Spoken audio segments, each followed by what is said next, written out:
Hello guys. आज मैं कोई भी एग्ज़ाम के बारे में या फिर फॉर्म कैसे भरना है, कोई भी करियर से रिलेटेड गाइडेंस नहीं देने वाली हूँ। आज मैं आपको गाइडेंस दूंगी कि कैसे इस पैंडेमिक के सिचुएशन में खुद को स्ट्रांग बनाना है। I am a corona survivor.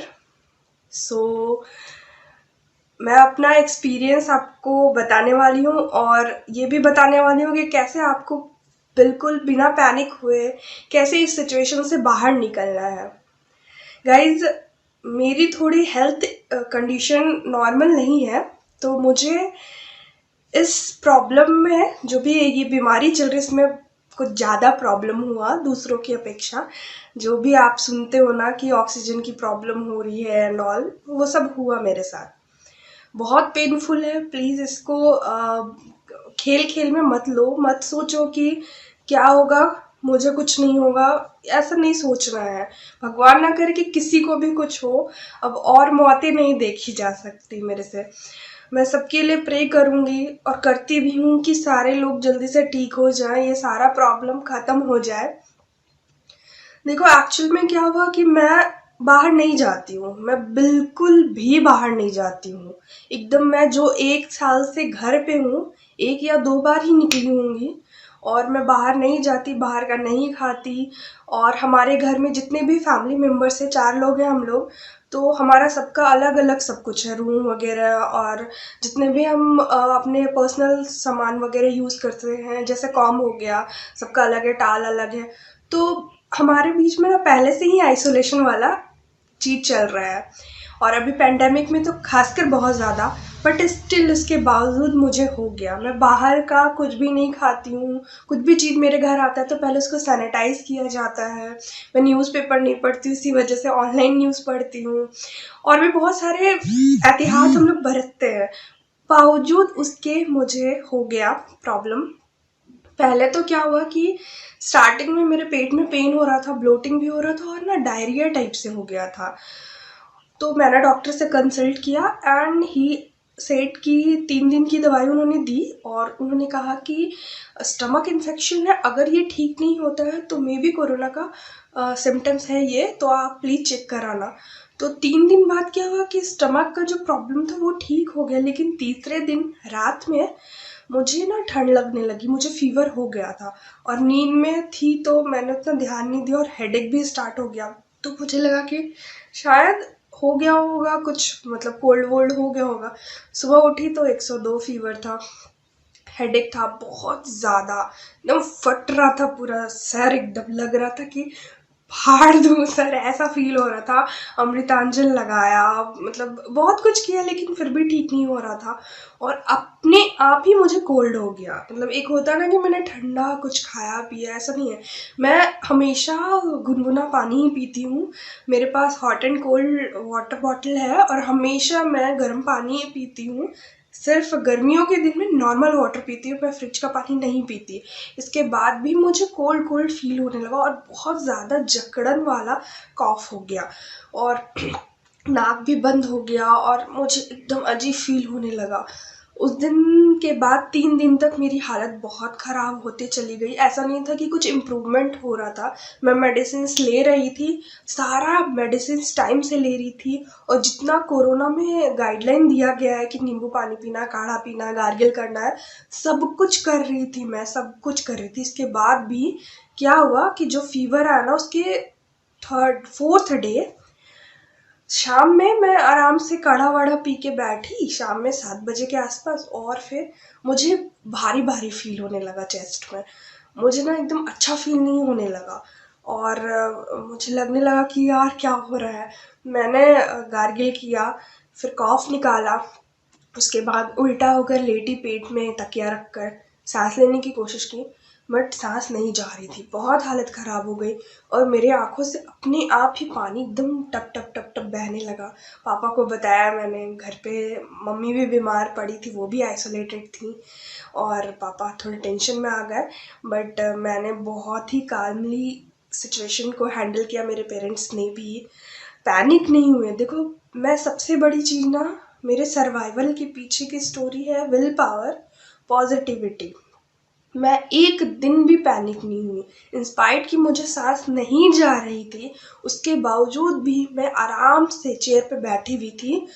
कुछ मन में नहीं था, एकदम दिमाग मेरा खाली था। कोई पैनिक अटैक नहीं आया मुझे। मैं सांस लेने की कोशिश करती रही, खुद को अच्छे से फील कराने की कोशिश करती रही। ठीक है, जब तक मुझे ऑक्सीजन नहीं मिल गया तब तक मैंने खुद को संभाला, मेरे पेरेंट्स ने भी संभाला, कोई नेगेटिविटी नहीं। और जितने दिन मैं बीमार रही ना, मैं न्यूज़ से दूर थी। मैं कोई भी नेगेटिव चीज़ नहीं सोचती थी और मेरे में विल पावर था। मुझे पता था कि मैं ठीक हो जाऊंगी। हाँ, जब मतलब क्या बोले, एक पल के लिए जब मेरी सांस बहुत ज़्यादा रुक गई, लगा कि अब नहीं हो पाएगा, मैंने अपने भाई को कहा कि यार बस हो गया, बहुत झेल लिया, अब जाने दो। तो उसने कहा कि यार ऐसे कैसे जाने दूंगा, नहीं जाने दे सकता। मैंने कहा नहीं, शायद मेरा इतना ही दिन का टाइम था, अब आराम से चैन से जाएंगे, कोई दिक्कत नहीं है, देखो भगवान भी बुला रहे हैं, तुम लोग बस अच्छे से रहना। उसने कहा नहीं, तो कुछ नहीं होगा। बस एक पल के लिए उस टाइम थोड़ा सा मैंने ये चीज़ सोचा, बट पैनिक नहीं हुई थी। मैंने खुद को सरेंडर कर दिया था कि जो होगा सो होगा, गॉड की जो मर्जी और जो मेरा बॉडी मुझे अलाउ करेगा वही होगा। लेकिन पैनिक नहीं हुई थी मैं, मुझे लग रहा था कि अगर बचना होगा तो मैं पक्का बच जाऊंगी, कोई टेंशन नहीं है, सब ठीक होगा। और फिर उसके बाद ऑक्सीजन मिला, then I got relief from जो भी ब्रीदिंग प्रॉब्लम हो रही थी। घर आई, जो भी खाना पीना है एकदम मैं आराम से खाती थी, कोई टेंशन लेकर नहीं खाती थी। और जब खाती तो सिर्फ खाने पे ध्यान रहता था। और सारा चीज़ भले ख़राब लगे मुझे, मेरी स्मेल भी चली गई थी, टेस्ट भी चला गया था, बट स्टिल मैं खाती थी, कोई नखरा नहीं करती थी, सब कुछ टाइमली मैं लेती थी, खुद से याद करके। अगर किसी को याद नहीं भी है मुझे नींबू पानी देने का, मैं खुद से याद करके मांगती थी कि मुझे नींबू पानी चाहिए, मुझे ये मेडिसिन चाहिए, मुझे मल्टीविटामिन चाहिए, सब कुछ। तो विल पावर होनी चाहिए। बिना विल पावर के ना, अगर आपको थोड़ा सा भी सर दर्द भी होगा ना, तो आपको वो ट्यूमर टाइप से लगने लगेगा। तो नेगेटिविटी सबसे पहली चीज़ है कि नेगेटिविटी हटाओ। यही डिफरेंस था मेरे में और मेरी मम्मा में। मेरी मम्मा को बहुत टाइम लगा रिकवर होने में, क्योंकि वो बहुत पैनिक हो जाती थी, डर जाती थी, और दिन भर वो फ़ोन में न्यूज़ वगैरह देखते रहती थी, यहाँ इतने लोग मर गए, वो मर गए। उनको थोड़ा टाइम लगा रिकवर होने में, और मुझे 8 to 9 डेज़ में मैं रिकवर हो गई।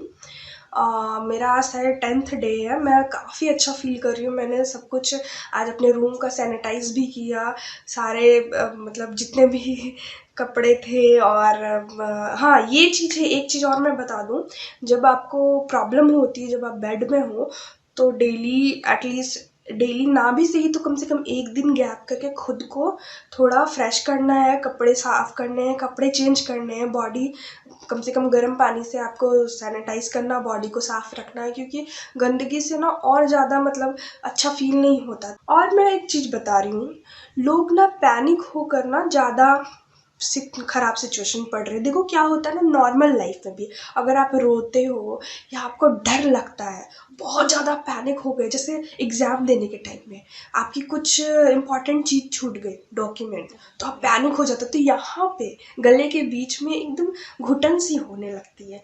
तो जब नॉर्मल होते हैं तब भी ऐसा होता है। अगर आपको कोरोना हुआ है और अगर आप इतना डर रहे हैं, पैनिक हो रहे हैं एकदम कि क्या होगा पता नहीं, तो आपका ना हार्ट बीट बहुत तेज हो जाता है, और तब सांस तो एकदम ही जाना बंद हो जाती है। तो ऐसे सिचुएशन में एकदम शांत रहना है, जो होगा देखा जाएगा, एकदम यही सोचना है, एकदम डरना नहीं है, एकदम नहीं डरना है। और घर वालों को सब कुछ बताना है, कुछ भी चीज़ छुपा कर नहीं रखनी है, हर कुछ बताना है। और नेगेटिविटी से दूर रहना है, न्यूज़ नहीं देखना है, क्योंकि मीडिया में आप लोग को पता ही है कितनी अच्छी अच्छी खबरें आती हैं जो हमारे स्वास्थ्य के लिए बिल्कुल अच्छी नहीं है। और दूसरी चीज़ क्या है कि ये चीज़ मैंने खुद पर्सनली नोटिस किया है, हमारे साइड में जो भी लोग क्वारंटीन सेंटर में जा रहे हैं या फिर हॉस्पिटल्स वगैरह में जा रहे हैं, शायद से इतनी ज़्यादा अमाउंट में मतलब पेशेंट वगैरह आ रहे हैं, तो हैंडल करना मुश्किल हो रहा है। तो कोशिश कीजिए कि तुरंत आप हॉस्पिटल और क्वारंटीन सेंटर ना भागें, घर पे आइसोलेट हो जाए, घर पे ही होम ट्रीटमेंट लें। थोड़ी अगर प्रॉब्लम ज़्यादा हो रही है तो डॉक्टर से कंसल्ट करें। आई नो कि डॉक्टर भी इस टाइम पे हर जगह अवेलेबल नहीं है। मेरे यहाँ खुद मुझे मतलब डॉक्टर्स की फैसिलिटीज़ नहीं मिल पाई। जो भी कर रहे हैं, वार्ड बॉय वगैरह कर रहे हैं, उनको मेरे तरफ से बहुत बहुत थैंक यू। वो बहुत अपनी जान जोखिम में डाल के हमारी सेवा के लिए हाजिर है। तो ऐसे केस में क्या करना है कि अगर डॉक्टर्स वगैरह नहीं है तो try to consult online doctor. ठीक है, कहीं पे भी आपको ऑनलाइन गूगल आप सर्च करोगे कहीं ना कहीं मिल जाएगा, या फिर अगर फ्रेंड सर्कल में कोई है तो ट्राई करो उनसे बात करने की। नर्सिंग होम जा सकते हो, वहाँ पे भी आपको जो भी वार्ड बॉय वगैरह रहते हैं एटलीस्ट कुछ अच्छा सलाह देंगे कि क्या करना है नहीं करना है। तो ये मेरा ओवरऑल एक्सपीरियंस था, और मैंने पूरे साल अच्छे से रूल्स रेगुलेशन फॉलो किए, इसके बावजूद मुझे हो गया। तो मैं तो यही कहूँगी कि भाई प्लीज़, जान बहुत इम्पॉर्टेंट है। मास्क वेयर करो, सैनिटाइज़र हमेशा पॉकेट में रखो, बाहर का खाना खाने से बचो। और अगर आपको कोई भी सिम्टम आता है ना, प्लीज़ घर में आइसोलेट हो जाओ, क्योंकि मैंने बहुतों को देखा है जिनको सिम्टम्स आ रहे हैं वो दूसरों को नहीं बता रहे हैं, दूसरों से बात कर रहे हैं, उन्हें छिपा कर रख रहे हैं, और इस तरह से किसी और को भी हो जा रहा है। तो ऐसा नहीं करना है। ये नहीं सोचना कि हम तो मर ही रहे हैं, दूसरे को भी लेके मरेंगे, ये गलत बात है। खुद भी सेफ रहिए, दूसरों को भी सेफ रखिए, एकदम आइसोलेटेड रहिए। और होप कि जल्दी से ये सिचुएशन ख़त्म हो जाए। मैं सबके लिए प्रे करती हूँ कि जल्दी से जल्दी ये कोरोना का जो प्रॉब्लम है वो ख़त्म हो जाए। सारे लोग टाइम से वैक्सीन ले लो, आप लोग रजिस्ट्रेशन करके। It will help you to boost your immune system. Medicine अच्छे से लो, साफ़ सफाई रखो, और अच्छा खाओ पियो। लिक्विड भी ज़्यादा इंटेक लो, लिक्विड का इंटेक ज़्यादा लो, विटामिन सी वगैरह। अच्छे से रहो, ज़्यादा ऑयली फूड मत खाओ। अभी कुछ टाइम के लिए अपने जीभ को स्वाद देने से बचो। सादा जीवन रखो अभी फ़िलहाल के लिए, तभी आगे आप कुछ अच्छा से कर पाओगे। और प्लीज़ पैनिक मत होना, होप फॉर द बेस्ट। इसलिए इतना कुछ होने के कारण ही मैंने बहुत दिन से कोई वीडियो नहीं डाला था। तो ये वीडियो मैंने जस्ट फॉर अवेयरनेस पर्पस के लिए बनाया। मैंने जो चीज़ झेला, मैंने जो भी सफ़र किया, मैंने वो बताया कि कैसे इसको हैंडल करना है। स्टे सेफ, मिलते हैं नेक्स्ट वीडियो में, तब तक के लिए बाय बाय।